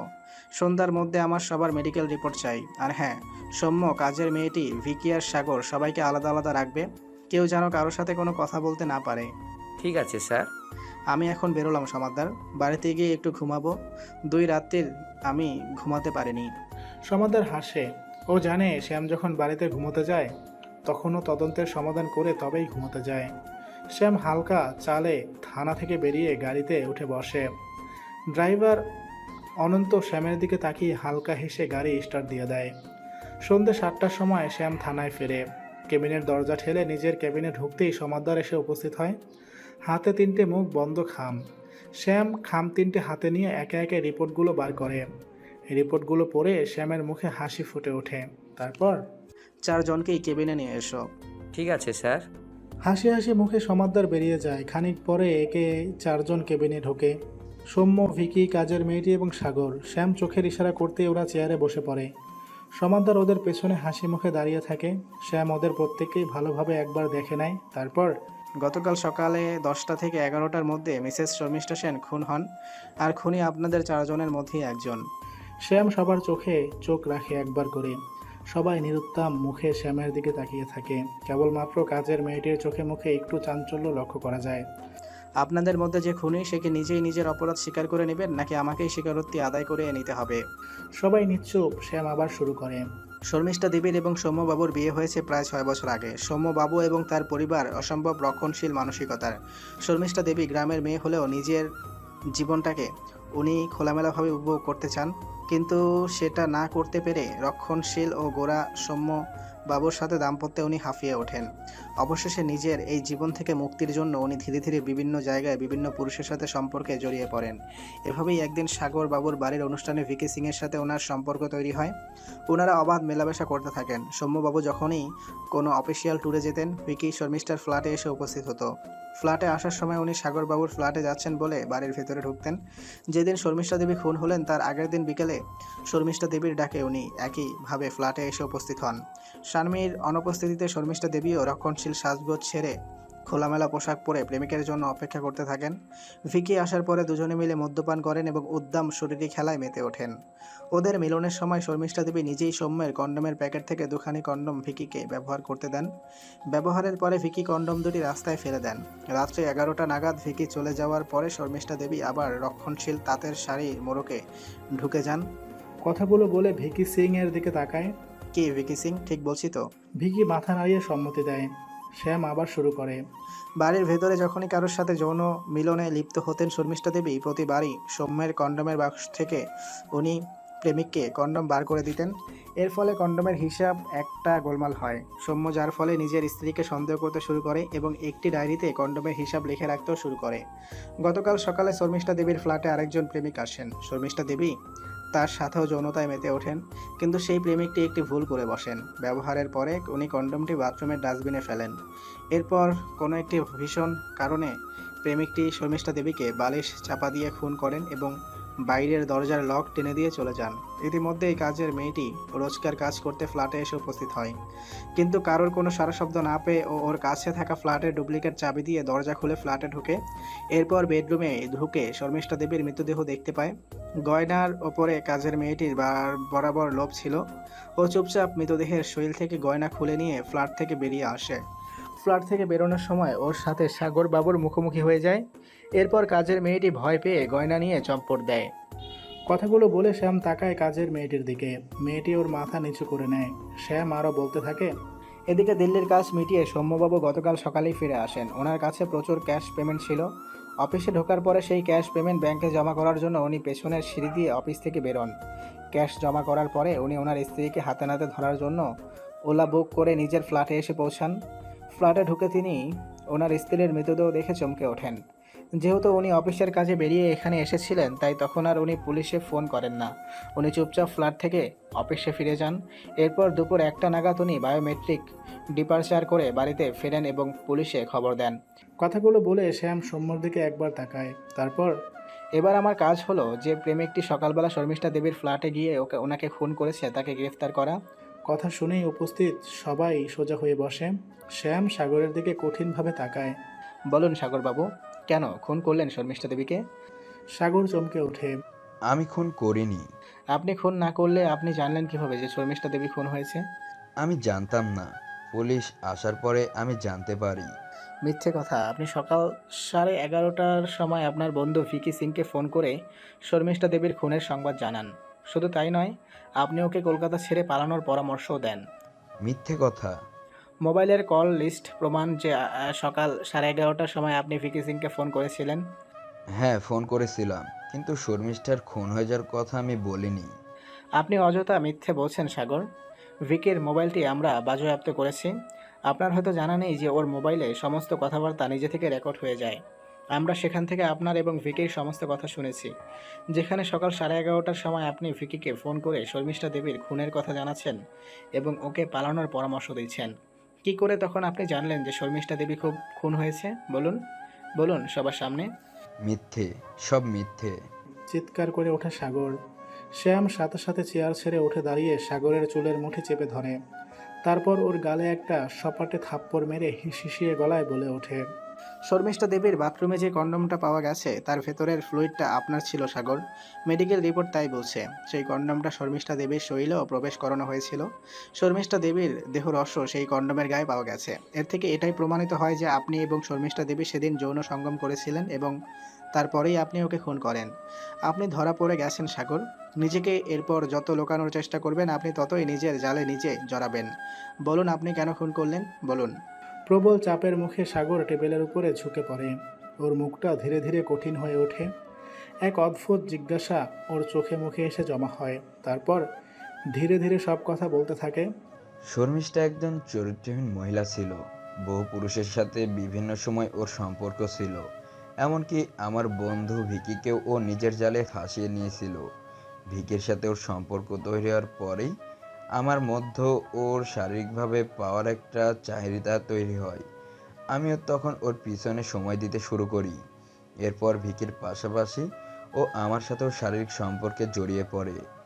আমি প্রাণ ভরে ওর শরীরের স্বাদ নিতে থাকি, এর পিছনে খরচাও করতে থাকি দেদার। এমনকি ওর একটা হীরের নেকলেসও আমি উপহার দিই। এরপর আমি চাপ দিতে থাকি ভিকিকে ছেড়ে বেরিয়ে আসার জন্য, কিন্তু ও ভিকিকে ছাড়তে কিছুতেই রাজি ছিল না। এরপর গতকাল সকালে শারীরিক সম্পর্কের পরে আমি ওকে চেপে ধরি শুধুমাত্র আমার সাথে সম্পর্ক রাখ।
শ্রেয়।